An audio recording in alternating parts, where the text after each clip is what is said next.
بسم اللہ الرحمن الرحیم۔ السلام علیکم سامعین، کاشان بصیرت کا یوٹیوب چینل اور میں ہوں سیمی زوار، اور ہم مل کر پڑھ رہے ہیں کتاب 100 موضوع 500 داستان جلد دوم، اور اس دوسری جلد کی ریڈنگ کرتے ہوئے ہم الحمدللہ پہنچ گئے ہیں پارٹ نمبر 14 پر، اور یہاں پر ہم جو 2 باب مل کر پڑھیں گے اس کے عنوانات بھی، ان کے عنوانات آپ کو بتاتی چلوں۔ پہلا جو کہ ہم سب سے پہلے باب پڑھیں گے، باب نمبر 52، اس کا عنوان ہے صدقہ، اور باب نمبر 53 جس کا عنوان ہے صلہ رحمی، اور ہم اس کے حوالے سے ان کی داستانیں بھی ساتھ ہی پڑھیں گے۔ تو آئیے سب سے پہلے پڑھتے ہیں 52، باب نمبر 52، صدقہ۔ قرآن مجید میں ارشاد خداوندی ہے، سورہ بقرہ آیت نمبر 271، ان تبدو الصدقات فنعما ہی، اگر تم اعلانیہ خیرات دو تو وہ بھی خوب ہے۔ پھر لکھا ہے رسول اکرم صلی اللہ علیہ وآلہ وسلم کا ارشاد ہے، صدقہ دو اگر کھجور کا ایک دانہ ہی کیوں نہ ہو۔ حوالہ ہے جوامع الحکایات 2-145۔ اب پڑھتے ہیں مختصر تشریح۔ لکھی ہے، صدقہ 2 طرح کا ہوتا ہے۔ صدقے کی ایک قسم یہ ہے کہ چھپا کر دیا جائے، جیسا کہ ائمہ معصومین علیہ السلام کی سیرت تھی۔ اس طرح کا صدقہ مصیبتوں کے دور ہونے، طویل عمر اور فقر کے خاتمے کا سبب بنتا ہے، اور انسان سے 70 قسم کے مرگ بد کو دور کرتا ہے۔ خاموشی کے ساتھ دیے جانے والے صدقے سے اللہ کا غضب خاموش ہو جاتا ہے۔ صدقے کی دوسری قسم یہ ہے کہ یہ صدقہ ظاہری طور پر لوگوں کے سامنے دیا جاتا ہے، اس سے رزق میں اضافہ ہوتا ہے اور اس سے شیطان کی کمر ٹوٹ جاتی ہے۔ عام بات یہ ہے کہ صدقے میں مالیت، خوراک و لباس معیار کمال نہیں ہے، اس میں اہم بات خلوص نیت کی ہے اور اس کی کیفیت کی ہوتی ہے۔ بعض اوقات پیغمبر اکرم صلی اللہ علیہ وآلہ وسلم کے پاس صدقہ دینے کے لیے رقم نہیں ہوتی تھی، تو آپ صلی اللہ علیہ وآلہ وسلم اپنا لباس بھی صدقے میں دے دیتے تھے۔ رسول اکرم صلی اللہ علیہ وآلہ وسلم ہمیشہ یہ سفارش کرتے تھے کہ اپنے دن کا آغاز صدقہ دے کر کرنا چاہیے۔ صدقے سے نحوست دور ہوتی ہے۔ ساتھ ہی لکھا ہے کہ حضرت امام جعفر صادق علیہ السلام نے فرمایا کہ ایک شخص نے میں دیکھ لوں گی یہاں پہ یہ نمبر، ہاں جی بالکل، داستان ہماری یہاں پہ شروع ہو رہی ہے۔ سب سے پہلی داستان ہے جس کا عنوان ہے کہ صدقے سے نحوست دور ہوتی ہے۔ آئیے پڑھتے ہیں۔ لکھا ہے، حضرت امام جعفر صادق علیہ السلام نے فرمایا کہ ایک شخص کے ساتھ میری زمین مشترک تھی، میں نے اس سے تقسیم کا مطالبہ کیا۔ وہ شخص علم نجوم سے بھی شغف رکھتا تھا، وہ جان بوجھ کر تقسیم میں تاخیر کرتا رہا تاکہ ساعت آ جائے، سین عین دال ساد اور سین الف عین تے، ساعت آ سکے۔ آخرکار ایک دن اس نے تقسیم کی حامی بھر لی اور میں تقسیم کے لیے روانہ ہوا تو وہ ساعت اس کے علم کے مطابق اس کے لیے ساد تھی، سین عین دال ساد تھی، اور میرے لیے نحس تھی۔ ہم نے زمین تقسیم کی، قرآن دازی ہوئی تو اسے زمین کا ٹکڑا ملا، اور جو غیر آباد تھا جو غیر آباد تھا، اور آباد ٹکڑا میرے حصے میں آیا۔ یہ دیکھ کر اس نے ٹھنڈی سانس بھر لی اور کہا کہ اس دن جیسا نحس دن میں نے پہلے کبھی نہیں دیکھا۔ اس نے کہا، میں نے تقسیم کے لیے اس ساعت کا انتخاب کیا تھا جو میرے لیے ساد اور آپ کے لیے نحس تھی، مگر قرآن دازی میں الٹا مجھے ہی نقصان پہنچا ہے۔ میں نے کہا، اگر چاہو تو میں تمہیں وہ حدیث سناؤں کہ جو میرے والد نے مجھے سنائی تھی۔ اس نے کہا، ضرور سنائیں۔ میں نے کہا، پیغمبر اکرم صلی اللہ علیہ وآلہ وسلم نے فرمایا، جو شخص یہ چاہتا ہو کہ دن کی نحوست اس سے دور رہے تو اپنے دن کا آغاز صدقے سے کرے، اور جو چاہتا ہو کہ رات کی نحوست سے محفوظ رہے تو رات کا آغاز صدقے سے کرے۔ اور آج صبح جب میں تقسیم کے لیے روانہ ہوا تو میں نے پہلے صدقہ دیا۔ یاد رکھو، علم نجوم پر بھروسہ کرنے سے صدقہ دینا زیادہ بہتر ہے۔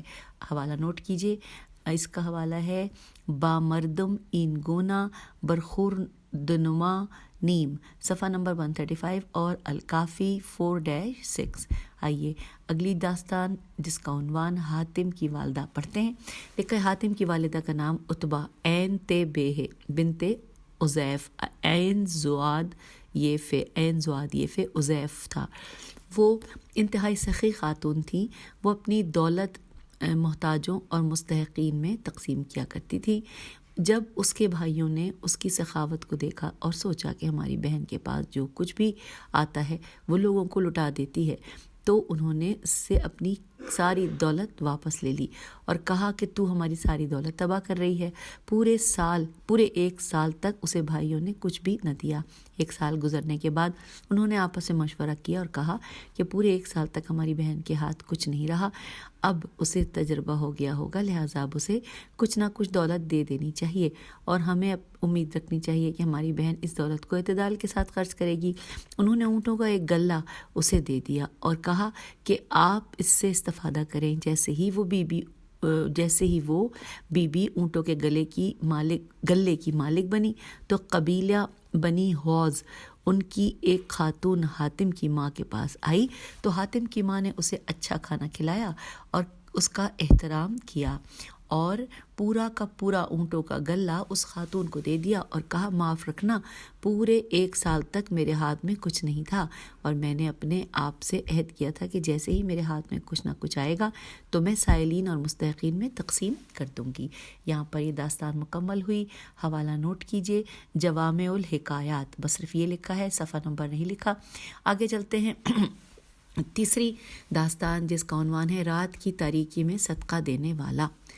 تفصیل کچھ یوں ہے کہ معلّہ میم عین لام چھوٹی یہ اس پہ کھڑا الف ہے، معلّہ بن خنیس خ نون یہ سین کا بیان ہے کہ ایک شب جب کہ باد و باران جاری تھا، میں نے دیکھا کہ امام جعفر صادق علیہ السلام کوئی بھاری سی چیز اٹھائے ہوئے تھے اور گھر سے نکل کر ضلع بنی ساعدہ، زوئے لام ہے، ضلع بنی ساعدہ، سین الف عین دال ہے، یہ انورٹڈ کوما میں ورڈ لکھا ہے ضلع بنی ساعدہ، اور اس کے بعد بریکٹ میں اس کی تفصیل لکھی ہے کہ بنی ساعدہ نے رفع عامہ کے لیے چھپر سا بنایا ہوا تھا جہاں مسافر اور خستہ حال افراد آ کر آرام کرتے تھے۔ یہاں پر بریکٹ کلوز ہو گیا۔ اب جملے کو دوبارہ پڑھتے ہیں کہ امام جعفر صادق علیہ السلام کوئی بھاری چیز اٹھائے ہوئے تھے اور گھر سے نکل کر ضلع بنی ساعدہ کی طرف جا رہے تھے۔ میں آہستہ سے ان کے پیچھے چل پڑا، راستے میں کچھ چیز گری تو امام عالی مقام نے کہا کہ خدایا ہماری گری ہوئی چیز ہمیں واپس کر دے۔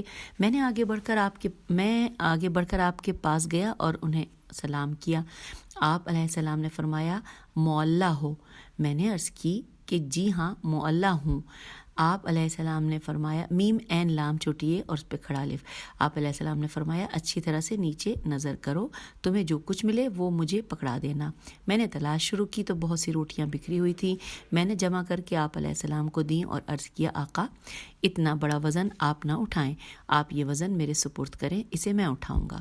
آپ علیہ السلام نے فرمایا نہیں، تمہاری نسبت اس وزن کے اٹھانے کا میں زیادہ حقدار ہوں، تم میرے ساتھ ضلع بنی ساعدہ تک آؤ۔ جب ہم وہاں پہنچے تو ہم نے بہت سے افراد کو سویا ہوا دیکھا۔ امام جعفر صادق علیہ السلام ہر شخص کے سرہانے 1 یا 2 روٹیاں رکھتے گئے۔ آپ علیہ السلام نے روٹیوں کی بھری ہوئی ٹوکری وہاں تقسیم کی اور وہاں سے واپس آئے تو میں نے عرض کی فرزند رسول کیا یہ لوگ حق کی معرفت رکھتے ہیں؟ مقصد یہ تھا کہ یہ لوگ آپ علیہ السلام کے شیعہ ہیں۔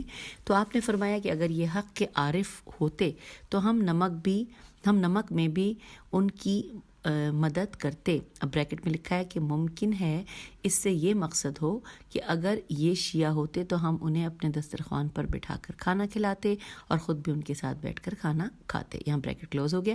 حوالہ نوٹ کیجئے منتہی الامال 2-127۔ اور اب چوتھی ہم داستان پڑھنے جا رہے ہیں جس کا عنوان ہے شیطانوں کی دادی۔ لکھا ہے سید نعمت اللہ جزائری اپنی کتاب میں نقل کرتے ہیں کہ 1 سال قحط پڑا اور ایک وائز نے مسجد میں ممبر پر تقریر کی اور کہا کہ جب کوئی شخص صدقہ دینا چاہتا ہے تو 70 شیطان اس کے ہاتھوں سے لپٹ جاتے ہیں اور اسے صدقہ دینے سے روک لیتے ہیں۔ مجمع میں ایک مومن بیٹھا ہوا تھا اور اس نے اپنے دوستوں سے کہا کہ بھائی صدقہ دینا کوئی اتنا بڑا مشکل تو نہیں ہے، میرے گھر میں کچھ گندم رکھی ہوئی ہے اور وہ میں مسجد میں لے آؤں گا اور اسے غربا اور فقراء میں بطور صدقہ تقسیم کر دوں گا۔ دیکھتا ہوں تو میرے ہاتھوں سے کیسے 70 شیطان لپٹتے ہیں۔ یہ نیت کر کے وہ شخص اٹھا اور اپنے گھر گیا۔ جب اس کی بیوی کو اس کے ارادے سے آگاہی ہوئی تو وہ کہنے لگی کچھ تو خوف خدا کرو، کم از کم اپنے بچوں پر ترس کرو، میرے اوپر ترس کرو، پہلے ہی اس شہر میں قحط پڑا ہوا ہے اور ہو سکتا ہے کہ قحط کا عرصہ طویل ہو جائے تو ہم بھوک سے مر جائیں گے۔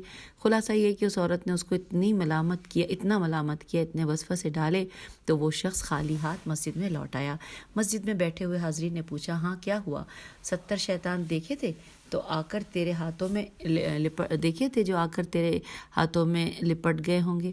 اس مرد مومن نے جواب دیا نہیں جناب، مجھے شیطان تو دکھائی نہیں دیے، البتہ مجھے شیاطین کی دادی ملی اور اس نے مجھے یہ نیک عمل کرنے سے روک دیا۔ اور اب حوالہ نوٹ کیجئے، ابلیس نامہ صفحہ نمبر 60 اور انوار نعمانیہ 3-96۔ اور اب ہم 5ویں داستان پڑھتے ہیں جس کا عنوان ہے صاحب بن عباد، عین سے ہے، عین بے الف دال۔ لکھا ہے صاحب بن عباد ایک مشہور شخصیت تھے اور اوراق تاریخ میں ان کی خوبیوں کا تذکرہ ملتا ہے۔ آپ بہت بڑے عالم فاضل اور دانشمند فقیہ تھے۔ فے قاف یہ ہے۔ آپ 346 ہجری میں پیدا ہوئے اور موید الدولہ دیلمی کے دور سے ان کی وزارت کا آغاز ہوا تھا اور فخر الدولہ کے دور تک منصب وزارت پر فائز رہے۔ آپ باکردار اور باکمال شخصیت کے مالک تھے اور وزراء کی فہرست میں ان جیسا صاحب کمال اور کوئی نہیں گزرا۔ ان کی زرین ملکی خدمات سے متاثر ہو کر ان سلطان نے انہیں کافی الکفات، اب یہ ورڈ جو ہے انورٹڈ کاما میں ہے، اس کی ہجے کرتی ہوں، کاف الف فے چھوٹی ہے کافی، الف لام کاف فے الف اور گولتا، کافی الکفات کا لقب دیا تھا۔ شیخ صدوق رضوان اللہ علیہ نے اپنی کتاب عیون الاخبار بھی انہی کے لیے تالیف کی تھی۔ حسین بن محمد قمی نے تاریخ قم بھی انہی کے لیے تالیف کی تھی۔ اب آگے چلتے ہیں۔ لکھا ہے کہ ماہ رمضان میں اگر کوئی شخص عصر کے وقت ان کے پاس آتا تو افطار کیے بغیر اسے جانے نہیں دیتے تھے۔ صاحب بن عباد کی سخاوت کا یہ علم تھا کہ بعض اوقات ان کے دسترخوان پر 1000 افراد کھانا کھاتے تھے۔ صاحب بن عباد 11 مہینے میں جتنا انفاق الف نون فے الف قاف کرتے تھے اتنا ہی انفاق ماہ رمضان میں کیا کرتے تھے۔ یہ سب کچھ ان کی والدہ کی تربیت کا اثر تھا۔ ان کی والدہ کا معمول تھا کہ جب بچپن میں صاحب قرآن مجید پڑھنے کے لیے مسجد جاتے تھے تو وہ انہیں 1 دینار اور 1 درہم روزانہ دیتی تھیں اور کہتی تھیں کہ بیٹا راستے میں تجھے جو پہلا سائل ملے یہ رقم صدقے کے طور پر اسے دے دینا۔ ماں کی تربیت ان میں اتنی راسخ ہوئی کہ انہوں نے اپنی جوانی اور اپنی وزارت کے ایام میں بھی اس معمول کو ترک نہیں کیا تھا۔ انہوں نے اپنی خوابگاہ کے لیے ملازم کو ہدایت کی ہوئی تھی کہ وہ روزانہ ان کے سرہانے کے نیچے یہ رقم رکھ دیا کرے اور جوں ہی وہ صبح بیدار ہو کر مسجد جاتے تھے تو وہ رقم ساتھ لے جاتے اور کسی نہ کسی مسکین کو دے دیتے۔ ایک شب خادم رقم رکھنا بھول گیا۔ صاحب حسب عادت اٹھے تو رقم موجود نہ تھی اور اس وجہ سے صاحب پریشان ہو گئے اور دل میں کہنے لگے کہ شاید آج میری موت کا وقت آ گیا ہے، آج صبح کا صدقہ دینے سے محروم ہو گیا ہوں۔ انہوں نے خادم سے کہا کہ میرے اس کمرے کی تمام اشیاء کو جمع کرو اور باہر جا کر دیکھو کہ جو سائل تمہیں سب سے پہلے ملے اسے یہاں لے آؤ اور تمام سامان اس کو دے دو۔ خادم باہر گیا تو ایک نابینا شخص کو دیکھا جس کا ہاتھ اس کی بیوی نے پکڑا ہوا تھا۔ خادم اس کے پاس گیا اور کہا کہ اے سائل، ہم جو کچھ تمہیں دیں گے کیا تم لوگے؟ سائل نے کہا کیوں نہیں، تم مجھے کیا دینا چاہتے ہو؟ خادم نے اسے بتایا کہ اطلس الف تو لام سین، اطلس و خواب کا بستر، قالین اور دیبا کی رضائی، دال یہ بے الف، دیبا کی رضائی تمہیں دینا چاہتے ہیں۔ جب سائل نے ان چیزوں کے نام سنے تو فرط مسرت سے بے ہوش ہو گیا۔ خادم نے آ کر اسے اطلاع دی۔ صاحب گھر سے باہر گئے تو سائل پر بے ہوشی طاری تھی۔ صاحب نے اس کے منہ پر پانی کے چھینٹے مارے، کچھ دیر بعد وہ ہوش میں آ گیا۔ صاحب نے کہا بندہ خدا، تجھے کیا ہوا تھا اور تو بے ہوش کیوں ہو گیا تھا؟ اس نے کہا اس کی وجہ یہ ہے کہ میرا تعلق خاندان سادات سے ہے اور میں ایک آبرومند شخص ہوں، لیکن چند سالوں سے